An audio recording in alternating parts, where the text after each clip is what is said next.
Ideal India TV. साथियों, देश में विकास के लिए हो रहे इन प्रयासों के बीच आप सभी देशवासियों को एक और बात की ओर भी ध्यान खिंचवाना चाहता हूं। हमारे देश में कुछ लोग हैं जो 2014 के बाद से ही ये ठान कर बैठे हैं और पब्लिकली बोले भी हैं और उन्होंने अपना संकल्प घोषित किया है। क्या किया है?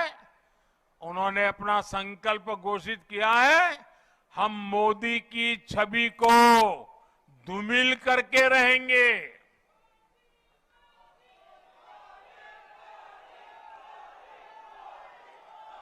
इसके लिए इन लोगों ने भांति भांति के लोगों को सुपारी दे रखी है और खुद भी मोर्चा संभाले हुए हैं। इन लोगों का साथ देने के लिए कुछ लोग देश के भीतर है और कुछ देश के बाहर भी बैठकर अपना काम कर रहे हैं।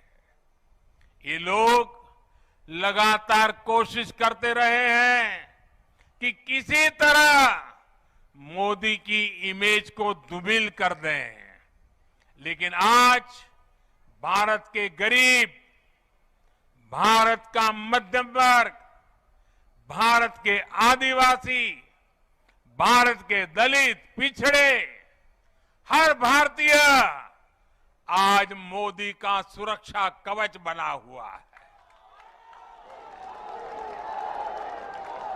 और इसीलिए ये लोग बौखला गए हैं। ये लोग नए नए पैंतरे अपना रहे हैं। 2014 में उन्होंने मोदी की इमेज, मोदी की छवि धूमिल करने का संकल्प लिया। अब इन लोगों ने संकल्प ले लिया है, मोदी तेरी कब्र खुदेगी।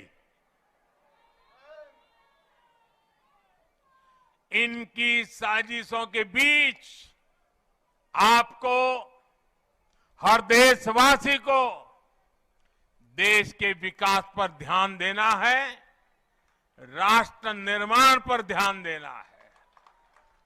हमें विकसित भारत में मध्य प्रदेश की भूमिका को और बढ़ाना है।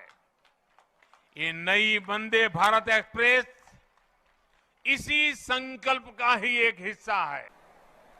वंदे भारत एक्सप्रेस से भोपाल और दिल्ली के बीच का सफर और तेज हो जाएगा।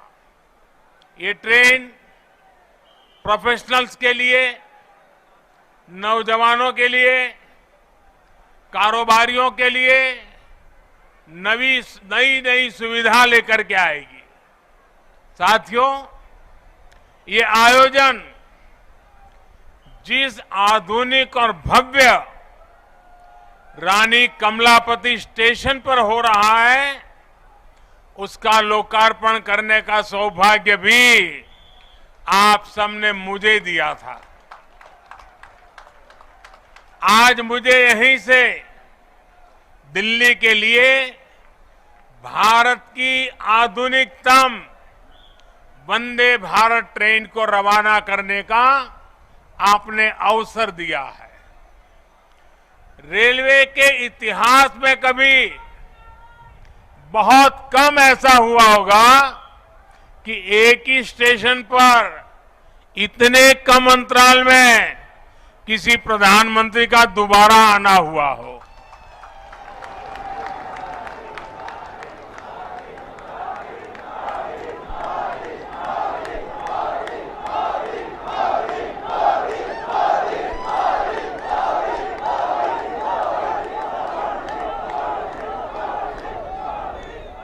लेकिन आधुनिक भारत में नई व्यवस्थाएं बन रही है, नई परंपराएं बन रही है। आज का कार्यक्रम इसी का भी एक उत्तम उदाहरण है। साथियों, अभी यहां मैंने जो यात्री के रूप में हमारे स्कूल के बच्चे जा रहे थे, कुछ पल उनके बीच बताया, उनसे संवाद भी किया। उनके भीतर इस ट्रेन को लेकर जो उत्सुकता थी, उमंग थी, वो देखने योग्य थी। यानी एक तरह से वंदे भारत ट्रेन विकसित होते भारत की उमंग और तरंग का प्रतीक है। और आज जब ये कार्यक्रम तय होता था तो मुझे बताया गया कि 1 तारीख को कार्यक्रम है। मैंने कहा भाई 1 अप्रैल को क्यों रखते हो? जब अखबार में खबर आएगी कि 1 अप्रैल को मोदी जी वंदे भारत ट्रेन को झंडी दिखाने वाले हैं तो हमारे कांग्रेस के मित्र जरूर बयान देंगे, ये मोदी तो अप्रैल फूल करेगा।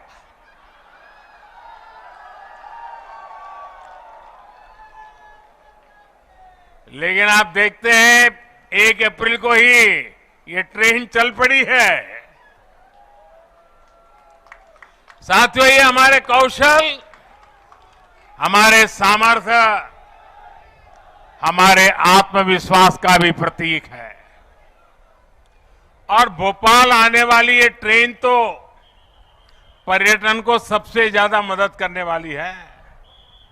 इससे सांची स्तूप, भीमबेटका, भोजपुर और उदयगिरी गुफा जैसे पर्यटन स्थलों में आवाजाही और बढ़ने वाली है।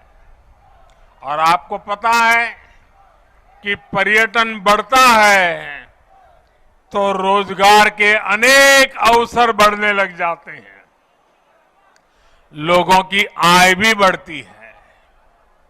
यानी ये वंदे भारत लोगों की आय बढ़ाने का भी माध्यम बनेगी, क्षेत्र के विकास का माध्यम भी बनेगी। साथियों, 21वीं सदी का भारत अब नई सोच, नए अप्रोच के साथ काम कर रहा है। पहले की सरकारें